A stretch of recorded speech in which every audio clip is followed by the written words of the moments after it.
दो प्रेस कॉन्फ्रेंसें इस्लामाबाद के अंदर हुई हैं जिससे ये लगता है कि अब मामला जो है वो काफ़ी ख़राब हो सकता है। इस्लामाबाद के अंदर कल दोपहर को जो है वो एक बड़ा टाकरा होने जा रहा है अपोजिशन और हुकूमत के दरमियान। मुख्तलिफ रैलियां निकाली जाएंगी। शेख रशीद अहमद साहब ये फरमाते हैं कि जनाब अगर तो किसी ने कानून को हाथ में लिया तो उसको कानून किस तरह हाथ में लेगा ये उसकी सोच से बाहर है।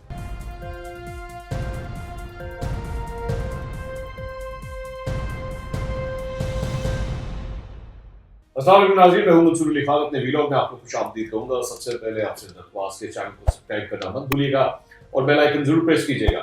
नाज़रीन, जिस तरह मैंने अपने पिछले वीलॉग के अंदर कहा था कि अगले 3 दिन जो है वो मेरे कप्तान और उनकी हुकूमत के लिए बड़े ज़रूरी हैं और वही हो रहा है कि सूरत हाल जो है वो मज़ीद अब गंभीर होना शुरू हो गई है और इस्लामाबाद के अंदर जो टेम्परेचर है वो वैसे तो दर्जा हरारत काफ़ी नीचे है और ठंड है वहाँ पे, लेकिन सियासी टेम्परेचर जो है वो अब गर्म होना शुरू हो चुका है और उसकी वजह है कि 2 प्रेस कॉन्फ्रेंसें इस्लामाबाद के अंदर हुई हैं जिससे ये लगता है कि अब मामला जो है वो काफ़ी ख़राब हो सकता है।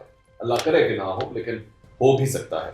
मैं दोनों प्रेस कॉन्फ्रेंसों में एक एक करके आता हूँ। सबसे पहले ज़रा मौलाना फजल रहमान की आज की प्रेस कॉन्फ्रेंस जो दरअसल में स्टेयरिंग कमेटी का इजलास था PDM का, और उसके अंदर मौलाना फजल रहमान ने भी शिरकत की और उसके अंदर मरियम नवाज भी शामिल थी, लेकिन बिलावल भुट्टो जरदारी वहां पे नहीं थे। मरियम नवाज से जब सवाल किया गया कि जनाब ये बताइए मोहतरमा के बिलावल भुट्टो यहाँ पर नहीं है, तो उन्होंने कहा कि वो दरअसल में इनके मेंबर नहीं है, मुझे अलबत्ता खास तौर पर आने की दावत दी गई है। अब हैरानकुन बात है कि बिलावल भुट्टो को क्यों नहीं बुलाया गया, जबकि ये 3 बड़े रहनुमा हैं और ये इनमें से अगर एक ना आए तो जाहिर बात है लोग जो है वो सवाल तो करेंगे। बहरहाल सूरत हाल ये है कि अब अगले 24 घंटे के अंदर इस्लामाबाद के अंदर कल दोपहर को जो है वो एक बड़ा टाकरा होने जा रहा है अपोजिशन और हुकूमत के दरमियान और इलेक्शन कमीशन ऑफ पाकिस्तान के सामने, जो कि रेड जोन के अंदर वाक़ है, ये बड़ा इंपॉर्टेंट है, वहां पर एहतजाज होगा अपोजिशन की जमातों का, PDM का। मुख्तलिफ रैलियां निकाली जाएंगी। अब इसके साथ साथ जो लोग सवाल करते हैं, जो बड़ा सवाल करते हैं, वो ये है कि जनाब ये बताइए कि PDM ने वो जो कॉल की हुई थी लॉन्ग मार्च की, वो PDM ने जो कहा हुआ था कि जनाब इस्तीफे कब दिए जाएंगे, उसके हवाले से क्या डेवलपमेंट है। मौलाना फजल रहमान ने आज इस सिलसिले में बाकायदा एक रोड मैप दिया है अब एहतजाजी रैलियों का, जो कि फरवरी के अंदर होंगी, क्योंकि फरवरी अब सामने ही खड़ा है तकरीबन, तो फरवरी के अंदर जो है इसका सिलसिला जो है वो अब शुरू होने जा रहा है।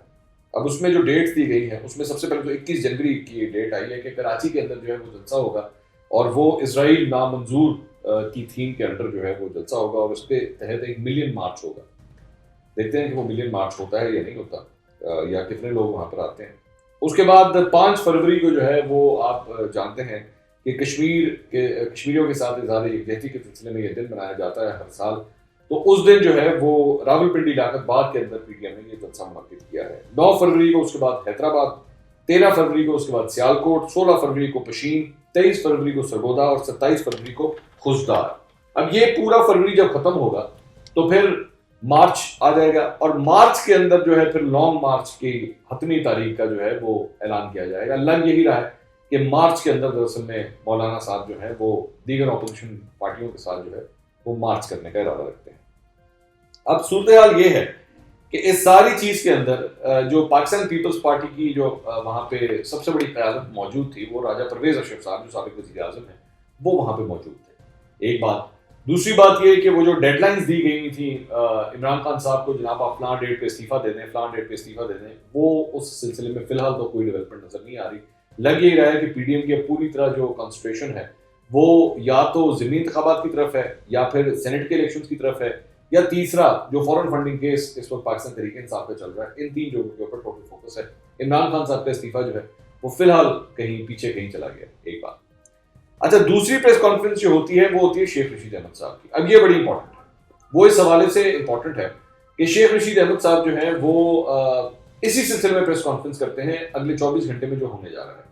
इलेक्शन कमीशन ऑफ पाकिस्तान के सामने जो है वो इन PDM की जमातों ने जो एहतजाज करना है वो इस सिलसिले में ये प्रेस कॉन्फ्रेंस होती है। अपनी इस प्रेस कॉन्फ्रेंस के अंदर शेख रशीद अहमद साहब ये फरमाते हैं कि जनाब अगर तो किसी ने कानून को हाथ में लिया तो उसको कानून किस तरह हाथ में लेगा ये उसकी सोच से बाहर है। और इसके साथ साथ उन्होंने कहा कि सबसे इंपॉर्टेंट बात ये कि मदरसे के बच्चों को अगर लाया गया तो फिर हम कानून जो है वो जरूर हरकत में आएगा।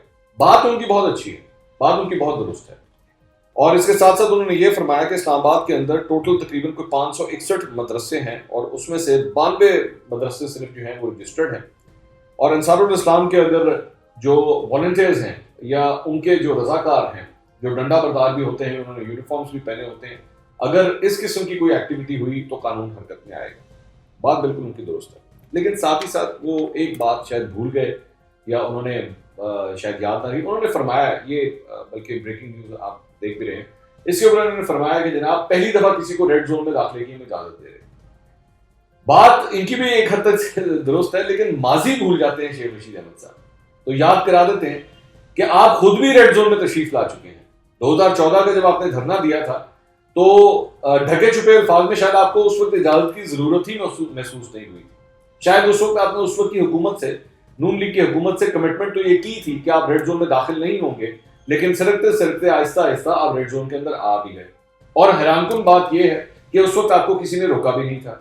اور حیران کن بات یہ ہے کہ اس وقت ڈاکٹر طاہر القادری کے جو چاہنے والے تھے اور ان کے مدرسوں سے جو لوگ آئے تھے, انہوں نے اس کے بعد پولیس کے ساتھ کیا کچھ کیا تھا وہ ضرور آپ کو یاد رکھنا چاہیے. تو آپ کا ڈیمانڈ بالکل درست ہے, قانون ہاتھ میں کبھی بھی کسی کو نہیں لینا چاہیے, اور میں ابھی بھی یہ کہوں گا کہ اپوزیشن جماعتوں کو بھی قانون ہاتھ میں نہیں لینا چاہیے. لیکن کاش یہی اصول آپ کے اس 2014 کے اندر بھی ہوتے, جب آپ لوگوں نے اس وقت پولیس کے اوپر بھی حملہ کیا, اس وقت قانون نافذ کرنے والے اداروں کے اوپر بھی حملہ کیا, اس وقت آپ پی ٹی وی کے اندر بھی گھسے, اس وقت سپریم کورٹ کی بے حرمتی بھی کی گئی, اس وقت ہر وہ کام کیا گیا جو قانون کی کتاب کے خلاف جاتا تھا, لیکن اس کے باوجود بھی آپ کو کوئی روک ٹوک نہیں ہوئی. آج جب آپ کو لگا ہے کہ اب اس اپوزیشن کا احتجاج جو ہے وہ ریڈ زون میں داخل ہوگا اور آپ کے لیے کوئی پرابلم کریٹ کر سکتا ہے, تب آپ کو ایک دم سارا کچھ یاد آتا ہے کہ ہاں یہ بھی نہیں ہونا چاہیے اور وہ بھی نہیں ہونا چاہیے. کاش یہ اصول آپ نے اس وقت بھی یاد رکھے ہوتے. بہرحال اب اگلے 24 گھنٹے کے اندر یہ فیصلہ ہوگا کہ معاملات اسلام آباد کے اندر جو ہیں وہ کس رخ جاتے ہیں. لیکن فی الحال جو یہ صورتحال لگ رہی ہے وہ یہ ہے کہ حکومت نے بے شک ان کو اندر آنے کی تو اجازت دے دی ہے ریڈ زون کے اندر, لیکن یہ جو پوائنٹس رکھے گئے ہیں کہ مدرسوں سے بچے نہیں آنے چاہیے اور اس کے ساتھ ساتھ جو والنٹیئرز ہیں, ڈنڈا بردار جو فورسز ہیں, وہ وہاں پہ موجود نہیں ہونی چاہیے. ڈیمانڈ ان کی بالکل درست ہے, میں اس میں قطعی طور پہ پیچھے نہیں ہٹوں گا کہ یہ غلط ڈیمانڈ ہے, کیونکہ قانون جو ہے وہ ہمیشہ ریاست کے ہاتھ میں ہی ہونا چاہیے, اس کو فیصلہ کرنا چاہیے. لیکن پھر ظاہری بات ہے کہ شیخ رشید احمد صاحب کو ذرا ماضی یاد دلانا بہت ضروری ہے کہ ماضی کے اندر جب یہ سب کچھ ہوتا تھا, یا عمران خان صاحب خود ماضی کے اندر جو کچھ کرتے تھے, اور پی ٹی کے حملہ کیس ہم سب کے سامنے, میرا نہیں خیال میں کوئی ایسی حیران کن بات بتا رہا ہوں, تو تب قانون کی دھجیاں کس طرح اڑائی گئی تھی اور قانون کو کس طرح ہاتھ میں لیا گیا تھا, وہ سب کچھ یہ لوگ ایک منٹ میں بھول جاتے ہیں.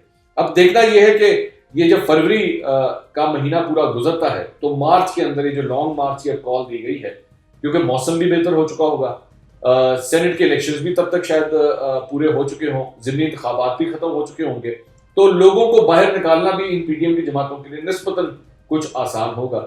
تو تب وہ پھر فل فورس کے ساتھ جو ہے اس حکومت کے خلاف ہی لانگ مارچ کرنا چاہتے ہیں. کیا وہ لانگ مارچ اتنا خطرناک ثابت ہو سکتا ہے کہ عمران خان صاحب کے اوپر کوئی پریشر ہو؟